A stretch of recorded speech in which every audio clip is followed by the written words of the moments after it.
এটা সেরে ফেলবো। হ্যাঁ, কি যে খুশি লাগছে আজকে তোমার। আরে এই ছেলেটা কি করে? কি করছো? আই ছেলে, আই, আরে কি শুরু করলে তুমি? আরে ওর কাপড় কেন খুলছো? আই, কি করছো? কি করছো? আরে কি শুরু করলে? কি করছো তুমি এটা? আমাকে একটু সময় দেন, ওরা আমাকে মেরে ফেলবে। এই আপনার একটা বাচ্চা যেতে দেখেন এখান থেকে? না না ভাই, ওরকম কোনো ছেলে তো এখানে আশপাশ দেখলাম না। আচ্ছা, বাচ্চাটা কে? বাচ্চাটা আমার ছেলে, ওকে খুঁজে পাচ্ছি না। আপনার ছেলে তাহলে হারিয়ে গেল কি করে? আসলে পড়াশোনার জন্য চাপ দিয়েছিলাম তো, তাই কাউকে কিছু না জানিয়ে বাসা থেকে চলে গেছে। আচ্ছা, এটা কে শাড়ি পেঁচিয়ে দাঁড়িয়ে আছে? তা আপনি জেনে কি করবেন? আপনি যেখানে যাচ্ছিলেন সেখানে যান। না না, আমার তো এটা জানতেই হবে, এভাবে কেউ শাড়ি পরিয়ে দাঁড়িয়ে থাকে নাকি? ও, ও আচ্ছা, ও আমার বোন, শাড়ি পরতে পারে না তো, তাই আর কি। ও আচ্ছা, আপনার বোন তো কথা কেন বলে না? আসলে ও তো কথা বলতে পারে না, ও বাক প্রতিবন্ধী। আচ্ছা, আমি না কিছু বুঝতেই পারলাম না। একজন বিয়ের শাড়ি পরে দাঁড়িয়ে আছে আর একজন বিয়ের সাজে দাঁড়িয়ে আছে, অথচ শাড়ি নেই। বিষয়টা কেমন না? আহা, আপনি আমাদেরকে নিয়ে কেন পড়লেন? আপনার নিজের ছেলেকে খুঁজতেছিলেন তো, যান না আপনার ছেলেকে খুঁজুন। আচ্ছা বাদ দে, চল ওদিকে খুঁজি। আচ্ছা চল। দেখো, ওনারা চলে গেছে, এখন সত্যি করে বলো কি হয়েছে। সত্যি করে বলো। আসলে লোকরা আমার সৎ বাবা, সৎ বাবা? ওরা আমাকে মেরে ফেলতে চায়, আমার সৎ বাবা আর ওনার বন্ধু। আসলে আমার বাবা মারা যাওয়ার পর আম্মু একটা বিয়ে করে, কয়দিন পরে আম্মু মারা যায়। তারপরে ওই সৎ বাবার তার বন্ধুরা মিলে আমাকে মেরে ফেলতে চায়। দিনের পর দিন আমাকে কষ্ট দিতেই থাকতো, আমাকে ভালো মতো খাবার দিত না। আজকে আমি সুযোগ পেয়ে পালিয়ে এসেছি। আচ্ছা, তুমি যেটা বলছো সেটা কি সত্যি বলছো? আপনাদের যদি বিশ্বাস না হয় তাহলে আমার সাথে আমাদের বাড়িতে চলুন, তাহলে সব সত্যি জানতে পারবেন। আচ্ছা শোনো না, আমার মনে হয় কি বাচ্চাটাকে বাঁচানো দরকার। ওদের বাড়িতে গিয়ে আসলে আমাদের সত্যিটা জানা উচিত। হ্যাঁ হ্যাঁ, তুমি একদম ঠিক কথা বলেছো। ওদের বাড়িতে গিয়ে সত্যিটা জানা উচিত।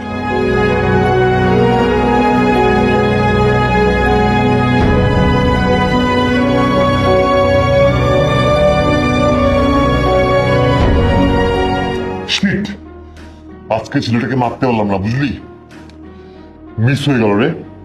আরে দেখ, ভালোই হয়েছে, আপদটা বাঁচা থেকে গেছে, ভালো হয়েছে, না আসলেই হয়। কি মাকে তো ফিরছে একেবারে। এই তুই সারাদিন কইছিলি, হ্যাঁ? তোর কত খুঁজছি আমরা। আচ্ছা শোন, আমি 18 বছর ওয়েট করতে পারবো না, আজকে কে মেরে ফেলবো। এই, এই, আমাকে মেরো না। ইয়া, আপনারা? আরে ওরা তো ওই লোকগুলো যাদের সাথে আমাদের রাস্তায় দেখা হয়েছিল। ও আচ্ছা, তাহলে আসল গুটিবাজি আপনারাই করেছেন। আমরা দুজন এই বাচ্চাটাকে লুকিয়ে রেখেছিলাম। অবশ্য অনেক কথা বলেছিল, কিন্তু আমরা বিশ্বাস করিনি। কিন্তু এখন যেটা দেখলাম যে বাচ্চাটাকে মেরে ফেলে আপনারা সম্পত্তি গুম করার চেষ্টা করছেন, দেখলাম বাচ্চাটার কথা একদম সত্যি। আপনারা শাড়ি পরেই বাচ্চাটাকে লুকিয়ে রেখেছিলেন। আমার ঠিক তখনই সন্দেহ ছিল। কেন আসছেন এখানে? যান, এখনই বেরোয় যান এখান থেকে। এটা আপনার বাড়ি না, এটা আমার বাড়ি। ওনারা কোথাও যাবে না। আরে তোর মুখে দেখি বুলি ফুটেছে, একদম গুলি করে মাথার খুলি উড়িয়ে দেব। চুপ থাকেন, খবরদার বাচ্চার গায়ে হাত দিবেন না, তাহলে কিন্তু আপনাদের খবর আছে বলে দিচ্ছি। এই বাচ্চাটার উপর আপনারা দিনের পর দিন নির্যাতন করেছেন। আমি পুলিশকে ফোন করেছি, এখনই পুলিশ এসে আপনাদেরকে অ্যারেস্ট করে ধরে নিয়ে যাবে। না না, কেন কেন পুলিশকে দিবেন? আমিও বাবা, আমি ওকে খুব আদর করি, তাই তাই না বাবু? না না, ওরা আদর করে না, ওরা আমাকে খেতে দেয় না, ওরা অত্যাচার করে শুধু। আমি এত বড় একটা বাড়ির মালিক, আমাকে দেখো কি জামা পরিয়ে রেখেছে।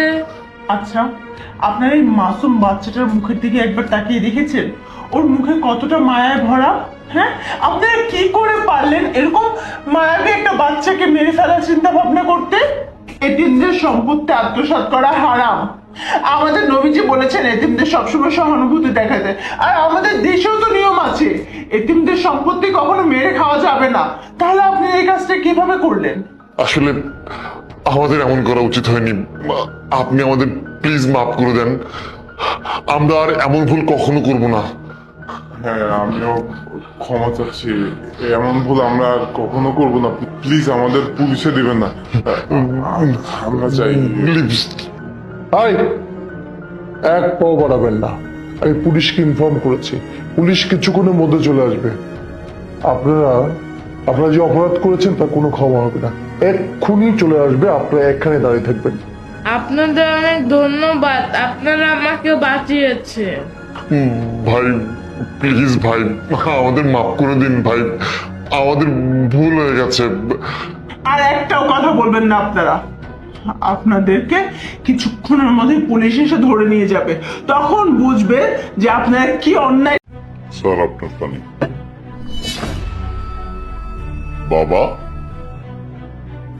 বাবা তুমি এইখানে কি করতেছো? কি ব্যাপার বাবা, আমার সাথে কথা বলতেছো না কেন? আজব ব্যাপার, আমি তোমার ছেলে, তুমি আমাকে ইগনোর করতেছো কেন? স্যার উনি কি বলছে? কার বাবা? কে বাবা? আমি তো কিছুই বুঝতে পারছি না। রনি সাহেব, আপনি এটা কি বলছেন? উনি আপনার বাবা? এটা কিভাবে সম্ভব? উনি তো এখানে সামান্য একজন পিয়নের কাজ করে, আর আপনি কত বড় ব্যবসায়ী। আমার মনে হয় আপনার কোথাও মিসআন্ডারস্ট্যান্ডিং হচ্ছে। আমি নিজেও বুঝতে পারতেছি না আমার বাবা কেন আমাকে ইগনোর করতেছে। উনি আমার বাবা, আমি তার ছেলে। বাবা আমি তোমার ছেলে রনি, তুমি আমাকে চিনতে পারতেছো না? চাচা, উনি আপনার ছেলে? স্যার আমার কোনো সন্তান নেই। দেখুন চাচা, আমি জানি না আপনাদের মাঝে কি চলছে। রনি সাহেব আমাদের এখানে 5 বছর ধরে এই কোম্পানির সাথে কাজ করছে। স্যার আপনি একটা ব্যাপার বুঝে দেখেন তো, আমি কেন মিথ্যা কথা বলতে যাবো, তাও আবার আমার নিজের বাবাকে নিয়ে? উনি আমার বাবা, আমি তার ছেলে। গত 20 দিন যাবৎ বাবা বাড়িতে নাই। উনি নাকি বাড়িতে বলে গেছে যে উনি তাবলিগে যাচ্ছে, নিজের ফোনটাও সাথে করে নেয়নি। আমি এমনিতেই অনেক টেনশনে ছিলাম। কি কি বললে তুমি? 20 দিন ধরে তোমার বাবা নিখোঁজ? তোমার বাবা তাবলিগে গেছে? হ্যাঁ স্যার, ও আমার ছেলে। আমি 20 দিন ধরে বাড়িতে নাই, ও বলছে আমি তাবলিগে গেছি। আপনি ভাবুন, ভাবুন এবার, ও আমার কেমন ছেলে?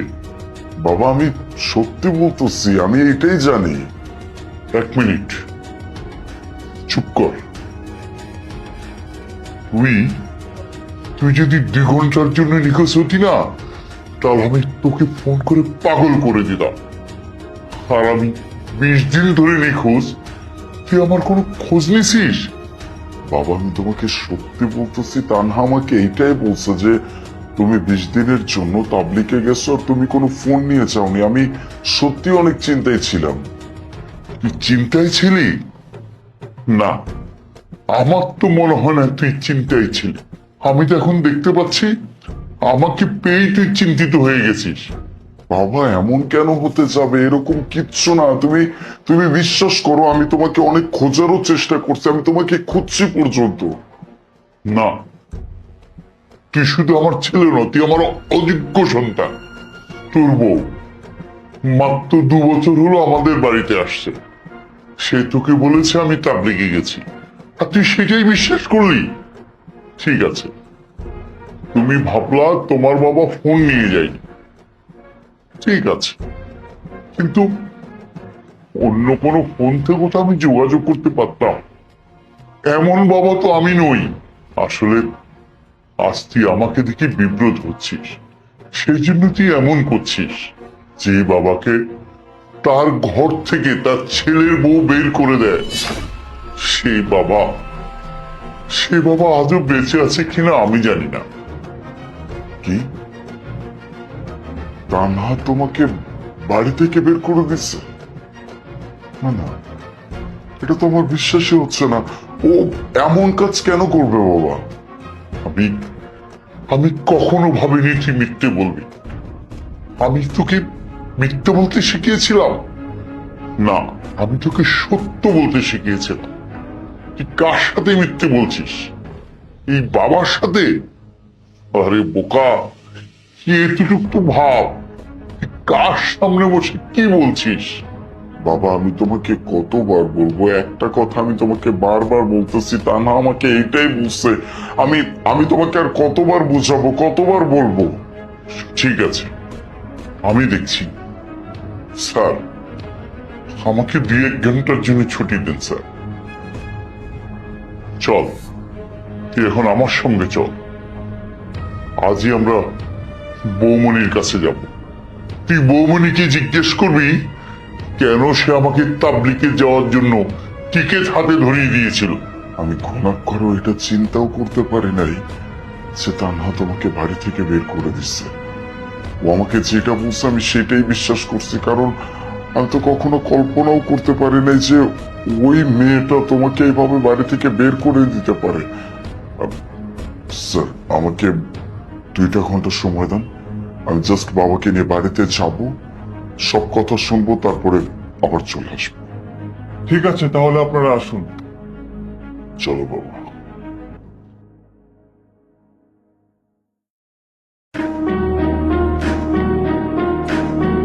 কি ব্যাপার বাবা, আপনি আবার এখানে এসেছেন? আপনি এখানে বার করে না করে দেওয়া হয়েছে যে আপনি এখানে আসবেন না। আমার কিছু জিনিস এখানে রয়ে গেছে।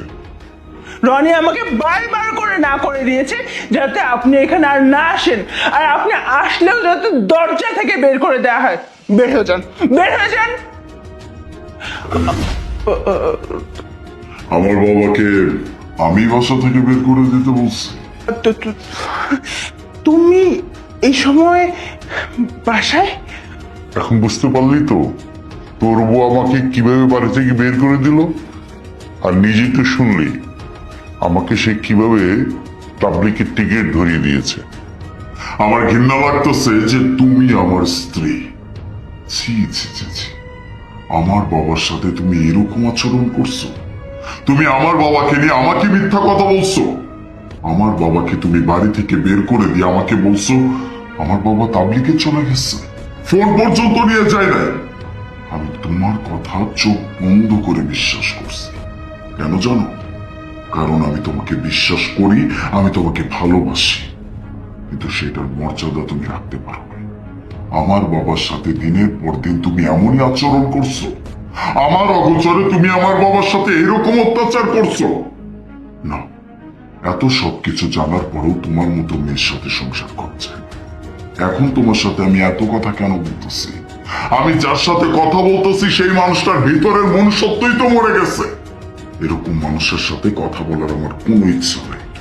এখন যাও, ব্যাগ গোছাও আর এখান থেকে চলে যাও। না না, আমাকে বাড়ি থেকে বের করে দিও না প্লিজ। আমার বাড়ির লোকজন যদি আমাকে জিজ্ঞেস করে আমি কি উত্তর দিব বলো? প্লিজ আমাকে বের করে দিও না।